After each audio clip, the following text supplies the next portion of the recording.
Bom dia, meus amigos. Pode Adotar Podcast. Iniciando essa jornada nesse dia maravilhoso, temperatura agradabilíssima, nesse local abençoado por Deus. Santos é fantástico, sensacional e não tem vento. Então, assim, está tudo perfeito para que nós possamos iniciar a nossa conversa hoje, mais do que especial. Aqui é a host de vocês, Mariana Abrão, filha adotiva, mãe adotante e embaixadora da adoção do Brasil, trazendo essa causa feliz de amor e com força. E hoje quem me acompanha é uma santista, olha que privilégio. Nós estamos hoje aqui com Gabriele Reis, na verdade Gabi, né? Agora já estamos íntimas. Gabi Reis, ela é mãe por adoção e por acolhimento familiar. Apesar de ser santista, ela pode ser, e nós vamos tocar nesse assunto mais para frente para vocês entenderem essa diferença. A Gabi, como comentei com vocês, apesar dela ser santista, ela mora no Canadá há quanto tempo já, Gabi? Quase 10 anos. Nossa, uau! Praticamente uma canadense, quase 10 anos, né? Eternamente brasileira.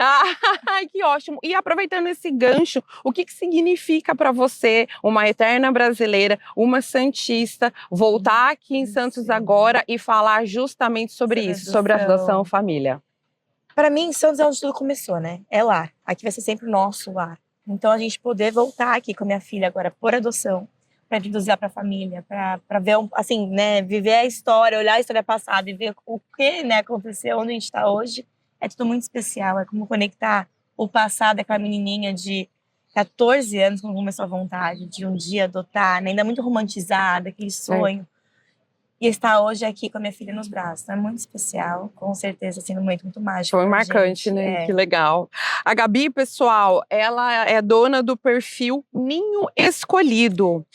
E antes de falarmos sobre os seus 40 cursos, porque a Gabi, além dela viver na prática a adoção, a Gabi ela é uma teórica sobre o assunto. Por isso que eu achei imprescindível trazer a Gabi para conversar um pouco com a gente, né? Eu quero entender melhor sobre a sua escolha.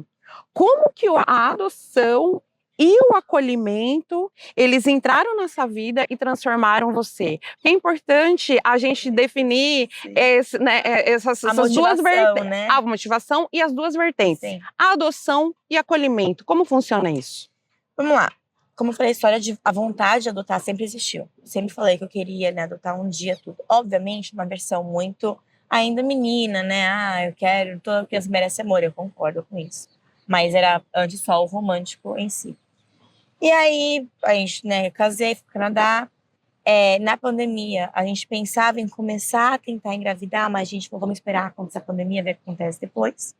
E tava um dia viajando e tinha uma placa na estrada. Falava assim, precisava de famílias acolhedoras. E até então eu não sabia o que era uma família acolhedora. E eu falei pra minha irmã, o que é isso, né? O que tá precisando? Já falou de uma criança ali. Falei, não sei o que é, né? E ela me explicou. E eu falei pro meu marido, amor, vamos fazer isso? Ele falou assim, não. Eu entendo. Eu vou me apegar, a gente vai se apegar. A gente é muito, assim, do apego mesmo. A gente vai sofrer, não for embora, não dá certo. Falei, amor, eu sinto muito de fazer isso. Eu sinto no coração de a gente fazer. Não, amor, não sei o que, não vamos fazer. Eu falei, ok. Lá eles chamam de foster care, né? Foster care, sim. Entendi. Aqui no Brasil a gente tem, né, algumas famílias que são adaptadas a acolher crianças que estão em processos de transição entre uma família, se retira da família ou até para não levar direto para o orfanato, esse tipo de situação. Então são famílias que se cadastram, né, perante a justiça e que podem receber crianças nesse processo de transição, mas ele é um acolhimento temporário, né? O foco do acolhimento familiar é sempre a reunificação, então a restituição familiar, legal. Quando possível e seguro. Então, por exemplo, uma criança que foi retirada, seja, né, por causa de negligências, abandonos, abuso, seja ele abuso físico, sexual, mental, elas vão, em vez de irem para um abrigo, elas iriam para uma família biológica, uma família acolhedora, certo. Que é o caso, né, da gente lá. Lá o programa já é muito mais avançado, a gente tem muitas famílias acolhedoras, ainda assim, carece. A gente tá falando de, na minha região, que é a região maior que tem ali de Toronto, Mississauga, 200 famílias para no total do Canadá, 17 mil crianças, 70 mil crianças no sistema. Uau! É muita gente. É. Então, assim, ainda carece, mas tem um problema maior.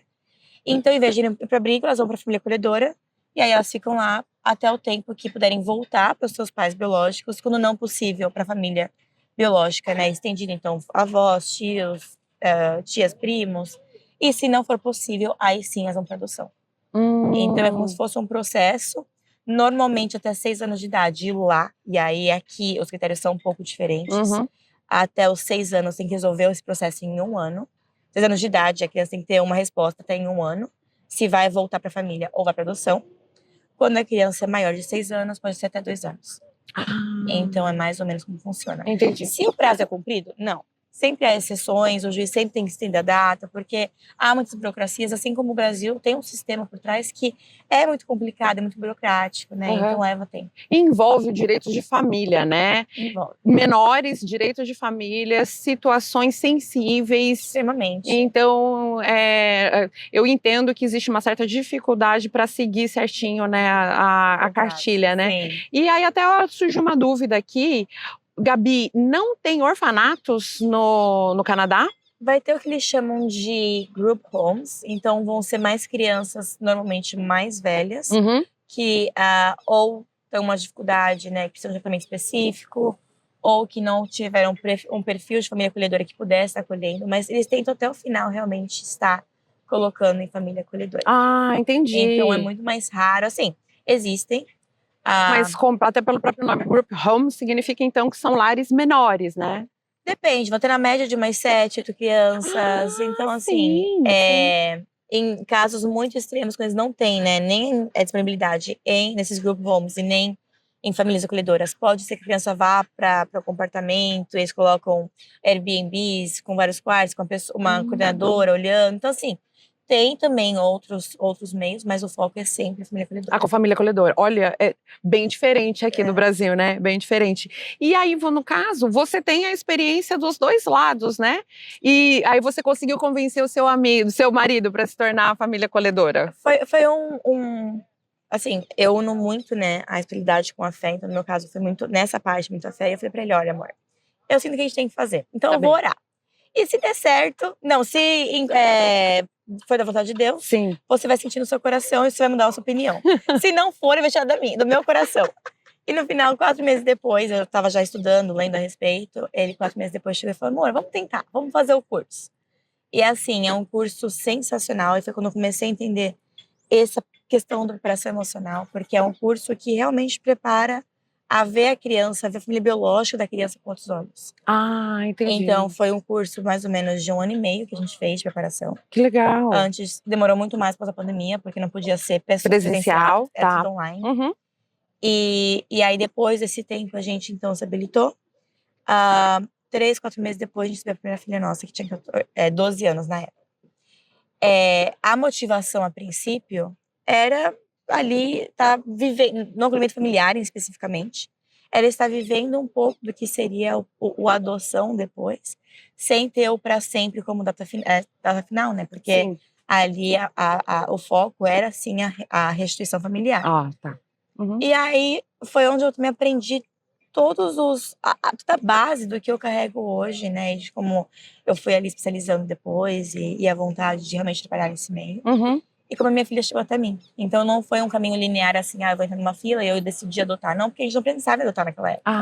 A gente só pensava em realmente fazer o acolhimento familiar.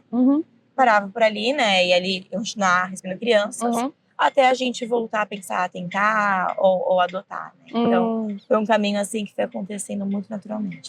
Entendi. E até uma particularidade que não acontece aqui no Brasil, né, Gabi? Porque no Canadá, como você pode ser família acolhedora e deu muito certo para você se tornar uma mãe por adoção definitiva da sua filha hoje, no Brasil essa situação ela não ocorre. Eu não sei se vocês sabem, mas só que a família que se habilita como acolhedora, ela não pode estar na fila da adoção, como eu, um exemplo. Então eu, apesar de ter muita vontade, pela lei brasileira, eu não posso ser família acolhedora. Enfim, diferenças legais. Tem um projeto de lei que está sendo discutido na Câmara. Eu realmente espero que venha a ser considerado, porque eu acho que acaba sendo um grande incentivo, né? Para famílias que Incentivo. querem ser famílias acolhedoras. Para Uhum, crianças seria um processo de cura muito grande já inicial, uhum, porque quando você está ali no abrigo, por mais que tenham abrigos excelentes, maravilhosos, que fazem um papel maravilhoso, uhum. não tem um contato, uma estrutura familiar Estrutura que familiar. é importante para uma criança, principalmente no contexto de trauma, né? Lógico. Então, assim, a preocupação é que, de uma forma, você acaba ali pulando, né, a fila de adoção, porque você está dando prioridade para a família acolhedora em caso de Uhum, adoções. uhum. Por outro lado, você tem mais famílias acolhedoras, tem menos gente na fila. Ah, Então, você tá. consegue estar ali compensando e fica um processo natural com o Sim, tempo. sim. E aí você consegue filtrar em a criança ter menos traumas, menos quebras de vínculo, porque o vínculo que é criado pode ser mantido depois, quando a adoção Muito acontece. legal, né? Isso eu acho muito legal. E eu até já trago essa pergunta para você, né, Gabi? Que muitos pais acham que só amar é suficiente. Ai, eu nasci para ser mãe. Ou a maternidade, a paternidade faz parte de mim. Mas a gente sabe, e eu sinto isso na pele, que nós que somos crianças adotivas e que sofremos o abandono, nós trazemos conosco uma bagagem de um trauma que aconteceu. Sim. Independente do tempo que nós sofremos, que no meu caso foi pequeno, foi ínfimo, mas só que isso marcou a minha vida e como eu sou até hoje. Sim. É inevitável isso. Sim. E a gente sabe de toda essa questão da bagagem e até sobre o seu conhecimento, tanto prático quanto teórico. Por que o amor, como a gente conversou anteriormente, sozinho, muitas das vezes não é suficiente para se criar um vínculo permanente com essa criança? Eu, na verdade, vou dizer que em nenhum caso o amor vai se passar. E é algo que eu já tinha, né, aprendido quando comecei o acolhimento familiar, mas com minha filha de 12 anos, eu vi na prática. Porque a gente começa ali, principalmente com família acolhedora, eu vou dar o amor, né, que essa criança precisa, Uhum, nesse tempo você... E não, é muito mais, você entender que aquela criança, como você falou, não é uma folha em branco, exato. né? E isso independe da idade. A minha filha veio comigo, para mim, com 7 semanas, e tiveram situações que a gente viu claramente, né, o impacto do trauma. E você compartilhando sua história uns dias atrás, você também falou isso, né? Você Exato. falou como você, ainda pequena, chegando para sua mãe, Uhum. você trouxe com você bagagens que nem você entendia. A diferença entre crianças menores e crianças maiores é que crianças menores, né, no caso da minha filha, no seu caso, não vão ter memórias ativas. Exato. O que muitas vezes pode ser até mais desafiador, porque Exato. você está sentindo uma falta ali, uma tristeza, uma perda, e você não sabe nomear. Perfeito. Não é? É isso mesmo. E com crianças maiores você já tem ali o trauma, que é um trauma ativo no sentido assim, ela sabe as lembranças que carrega, sabe as memórias que carrega. Vão ter confusões, que é normal, mas já é uma memória mais ativa. Agora, se a gente não entender isso, a gente não consegue suprir as necessidades dos nossos filhos. Né? Tem uma regrinha assim que a gente tem de que o desenvolvimento emocional acontece de acordo com as idades. Então, se, por exemplo, uma criança que sofreu, uma criança, né, em um estado estável, estruturado, de 0 a 18 meses, está aprendendo a confiar no outro. Então, ela chora, tem necessidade suprida. Tá. Ela tá com fome, vai chorar, vai comer. Alguém atende, tá? Ela ali aprendeu que pode confiar no outro. Uma criança nessa mesma idade, que está sofrendo negligência, ela chora e não tem necessidade atendida, ela já tem ali um gap de não entender que pode confiar. Então, ela já passa para a próxima fase, que é a fase da confiança em si mesmo, que é dos 18 aos 3 anos, já não confiando no outro. Então, ali, ela já começa a não entender o que é confiança, para a gente confiar nela mesma. Então, assim, começa a ter um impacto atrás do outro se você não cura aquilo.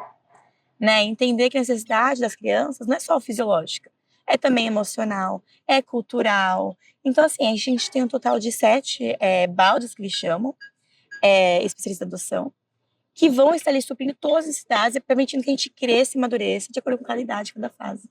Menina, e a gente até pensa agora, nós como mãe, né, a gente tendo a vidinha, né, de uma mini pessoa na nossa responsabilidade, a gente percebe sim que, lógico, tem que ter amor, mas além também de rotina, limites, o que é muito importante, o não também, que é muito importante, moldar, né, explicar o que pode, o que não pode, a Sim. função da criança, menor que seja, dentro daquele seio familiar.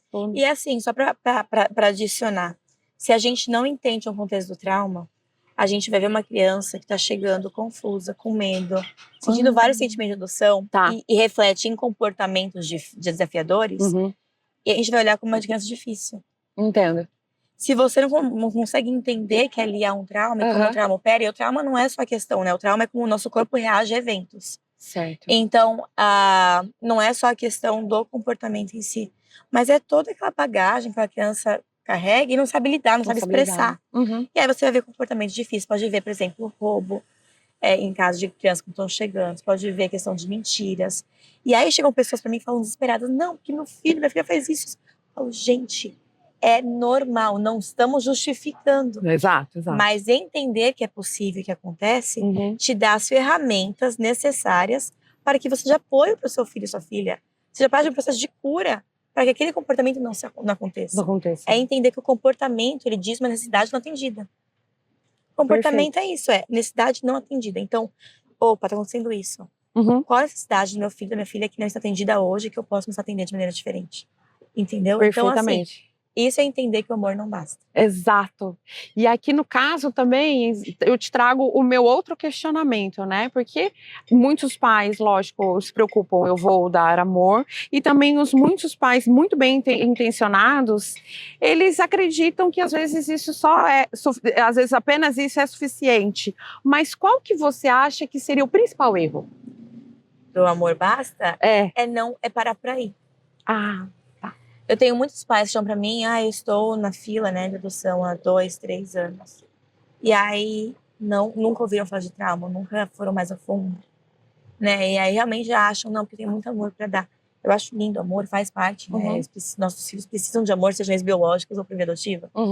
Mas se você tá ali na espera, você está se preparando emocionalmente porque pode vir, tá muito mais desafiador quando chega. Exato. Entendeu?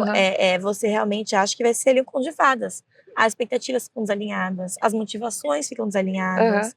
Então, assim, é necessário você reviver, você olhar pra trás e falar, ok, eu comecei achando que, né, pelo amor, mas eu preciso ir além, eu preciso preparar, preciso entender o que, né, pode vir e como eu vou lidar com tudo isso, como você, o alicerce que meu filho e minha filha precisam para passarem, né, pela fase, processo que tiverem que passar.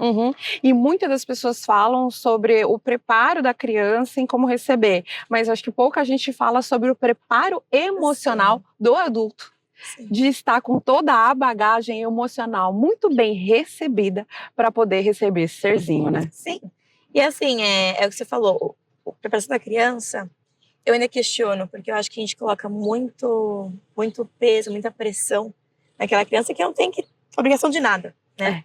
Nossos filhos não têm obrigação de estar preparados para nada, eles têm que ser crianças. Exato. O papel de cuidar, de ajustar, né, é nosso, de adulto. Com certeza. Então, assim, eu acho que ainda tem um peso muito grande. Eu ouço muito de muitas famílias que vêm até a gente. Não, porque meu filho não está preparado. Eu ouço, obviamente, eu acolho, porque eu acho que todo mundo tem que ser acolhido. Mas a questão é, você estava preparado? Você já antecipava que isso que você passou era muito mais comum do que não comum de acontecer? Entendeu? Entendi. Então é o processo, tá na fila, vamos agora aproveitar para parar, entendeu? Entender o contexto, entender que o trauma não afeta só a parte mental, é a parte fisiológica do corpo. A amígdala cerebral ela fica aumentada, tem ali toda uma reestruturação do corpo. Então a gente tem que entender como é que fazer parte do processo de cura dos nossos filhos para isso. Entendo. E aí eu acho que é onde entra o seu trabalho, né? A sua entrega. Meu trabalho. Que é a preparação do adulto. Emocional. E assim, a pessoa vem pra mim, quero saber a parte de leis e como aplicar. Eu falo, gente, tem 1001 cursos pra isso, né? Eu posso dar ali uma orientação básica, onde começar, mas a minha especialidade é a parte emocional. Como você se preparar emocionalmente quando seu filho chegar, sua filha chegar, ser um processo muito menos doloroso, principalmente internamente. Porque quando você consegue se regular internamente, você consegue ser o que seu filho precisa que você seja. A gente já comentou anteriormente que por você morar no Canadá, existe a possibilidade de você ter tanto o acolhimento, né, ser família acolhedora, quanto mãe definitiva. Qual que seria a principal diferença de bagagem emocional que você acha que esse adulto deve ter? Em questão do trauma em si, não muda. Porque a diferença com o acolhimento familiar é que quando ele acontece, a criança que vai para a filha de adoção, ela já vai com menos trauma. Tá bem. Ela já está num processo de cura, né? A diferença é que você tem que se preparar emocionalmente, você como, né, adulto, a Deus quando ele acontece. Exato. Então, assim, tem alguns programas nos Estados Unidos e no Canadá que apoiam você fazer o foster para adoção, já com fim de adoção. Então, são crianças que a probabilidade de adoção é muito maior e aí elas ficam nessas casas que são foster to adopt. Eu, particularmente, sou contra. Porque eu acho que se o objetivo do foster care, que seria acolhimento familiar, é a reunificação como objetivo primário, se você tem intenção de adotar, você não consegue ser para aquela família o apoio que ela precisa que você seja. E por mais que o meu foco seja criança, eu tenho muito contato com os pais. Eu ajudo muito nesse processo também. Entendi. E eu tenho que estar 100% certa de que aquele é o meu foco e objetivo para conseguir ser para eles que eles precisam também de mim naquele momento. Então, assim, minha filha, antes de virar, né, para adoção, o status dela, a gente mandava, para cada visita com a família biológica, né, com os pais biológicos, a gente mandava um livrinho. Aconteceu isso, essa semana ela riu, porque eu não podia ter contato direto com eles, no caso, não era seguro. Ela riu, aconteceu, ela deu a volta, começou a engatinhar. Então, tudo que estava acontecendo, a gente compartilhava. O pai dela estava numa situação muito complicada. Eu mandava palavras de esperança, falava, sua filha precisa de você. Então, assim, se meu coração não tivesse para ser apoio para eles, eu não ia conseguir ser esse apoio emocional naquele momento. Entendo. Não foi possível a reunificação, no caso, e a família biológica foi muito, assim, apoiadora nossa da adoção, que não é sempre o caso. Mas é essa diferença, você entender que você tem que amar aquele serzinho com todo o seu ser, como se fosse para sempre, sabendo que não é. Né? Você tem que se apegar, porque a criança precisa do apego, a criança precisa se sentir pertencente, ela precisa saber o que é o papel de mãe, pai saudável, o que é ter estrutura no lar, então tem que sentir parte desse lar, mas no dia seguinte saber que quando acontecer de ela ir embora, você tem que né, apoiar aquele momento também e lidar com o seu próprio luto quando acontecer. Eu imagino, porque é um processo luto, né? também. Sim. Entendo. Poxa, com certeza. E no Canadá, né, como você já está inserida naquela sociedade já há alguns anos, você sente uma diferença maior entre até aceitação, entre o diálogo, ou como a adoção é vista na sociedade? Porque aqui no Brasil a gente vê assim que muitas das pessoas não falam sobre isso, não tem a naturalidade com que nós temos a abordar o assunto. Ele é realmente um assunto mais tabu aqui. Eu acho que lá não é natural o assunto também. Tá bem. Não é algo assim que as pessoas entendem, muitos nem sabem o que é foster. A gente tá falando de canadenses que viveram a vida inteira lá e não sabem. A diferença é que as pessoas que estão nesse meio são muito mais preparadas emocionalmente para lidar com as situações. Então, assim, há menos tabu com, né, as famílias acolhedoras, com os pais por adoção. Quando eu falo sobre, né, a família biológica, ter contato com minha filha, por exemplo, aqui ainda é um grande tabu, né, no Brasil. E lá foi algo que aconteceu em mais ou menos 30, 40 anos. Foi um processo. Eu estava com a juíza, né, no caso da minha filha, quando a gente estava saindo do acolhimento familiar para virar plano de adoção. Então foi quando ela virou oficialmente órfã no sistema, até triste falar, né? Mas E a juíza falou assim, né, tava os avós biológicos da minha filha com a gente, dando mão dada, e tinha um monte de cara da família dela.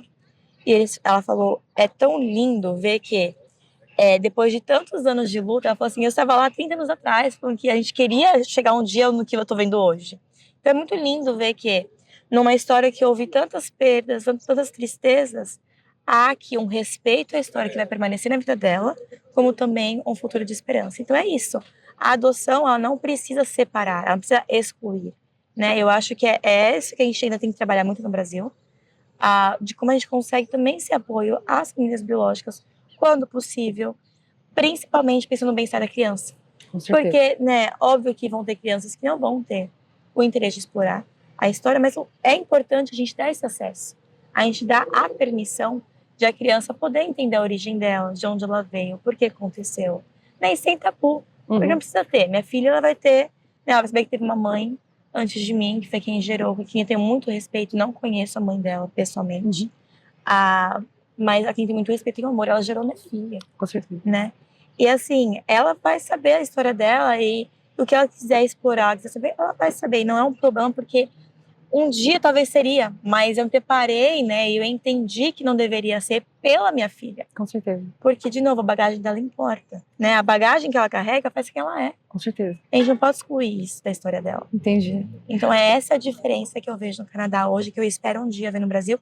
E por isso eu comecei aqui nessa área. Que legal, Gabi. E se você pudesse dar uma sugestão para a Gabi de 7 anos atrás? Olha, para pensar. 7 anos atrás. Ou 11 anos atrás, que a Gabi morava em Santos ainda. Eu acho que um deles é confiar no processo, né? Esse processo todo, seja aí no acolhimento familiar, seja na adoção, principalmente, né? Porque a gente tem ali na adoção, né, o anseio de ter o seu filho, de saber como ele ou ela enfim, né, onde está. Então, assim, confiar no processo. O processo, ele realmente nos amadurece, ele nos prepara. E prepare emocionalmente, né?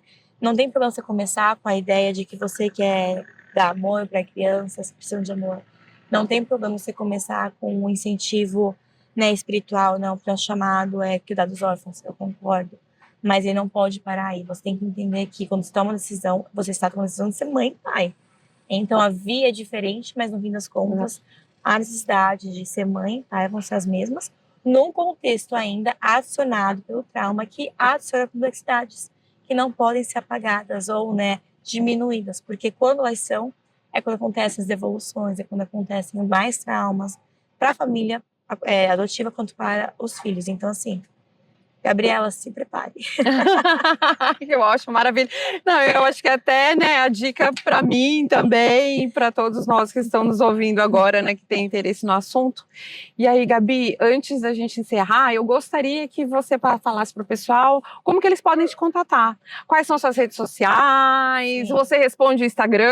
Respondo. É você mesmo quem... Sou eu mesma. Ai, que ótimo. Tem vezes que tem ali chegando alguma resposta, o marido vai lá e fala, oi, tudo bom? Aí ele fala, amor, tem gente aqui pra conversar. Uhum. E assim, o Instagram, ele começou muito de maneira despretensiosa. A gente nunca pensou em acompanhar famílias aqui, porque ia fazer isso lá?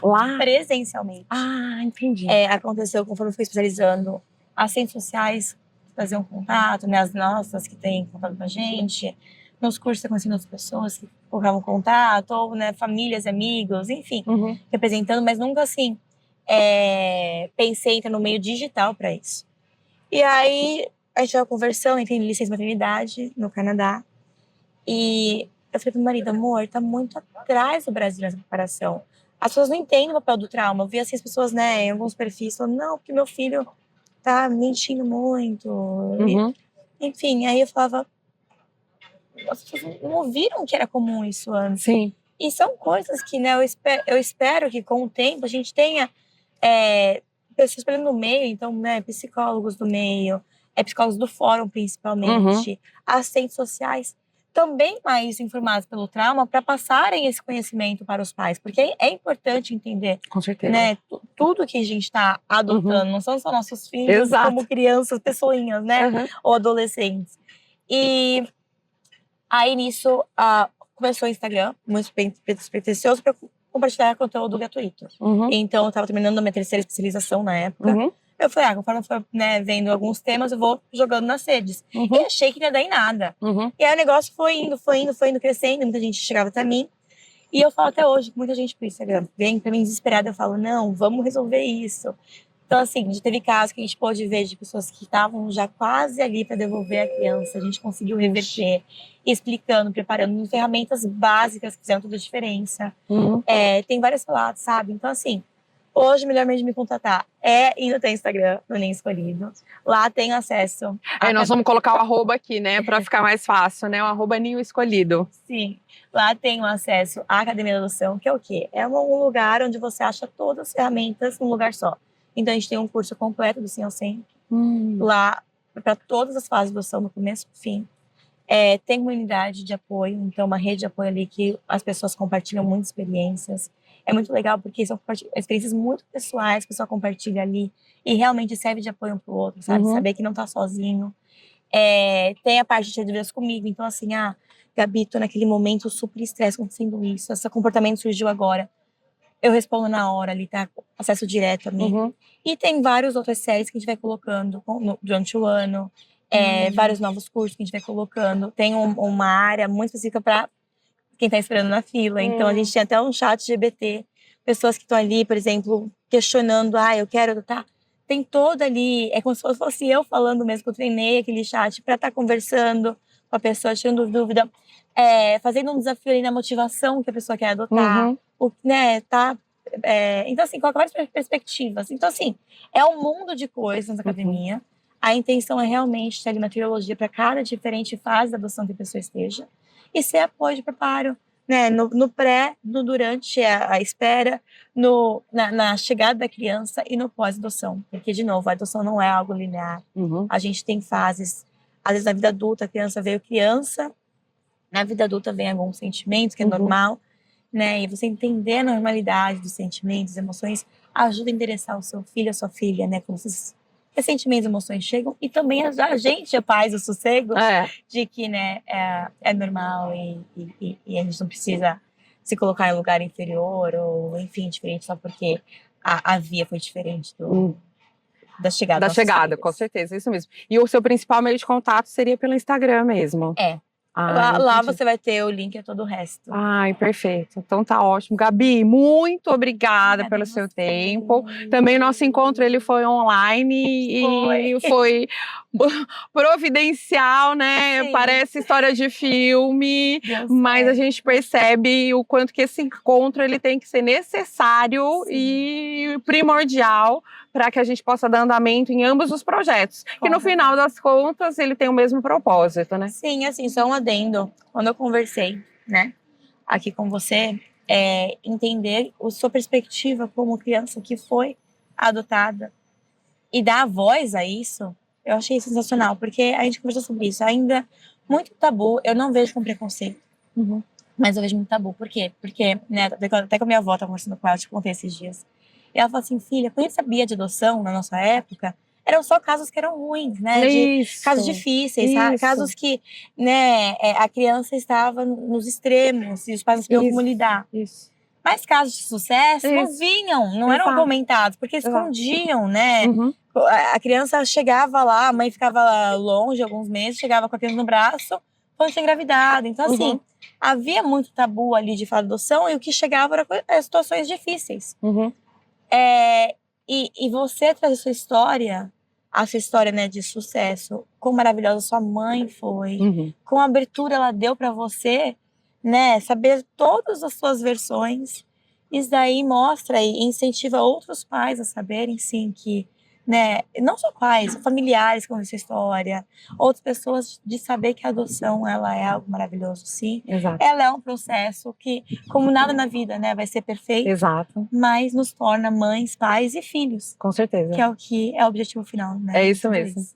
Pessoal, e se foi legal para vocês, se vocês gostaram dessa história, se vocês querem ouvir também muito mais outras histórias de finais felizes ou conturbados, mas que no final das contas se resolveram, segue a gente, vai ter ainda várias outras entrevistas de várias outras histórias felizes e o nosso propósito é dar voz para o mundo da adoção.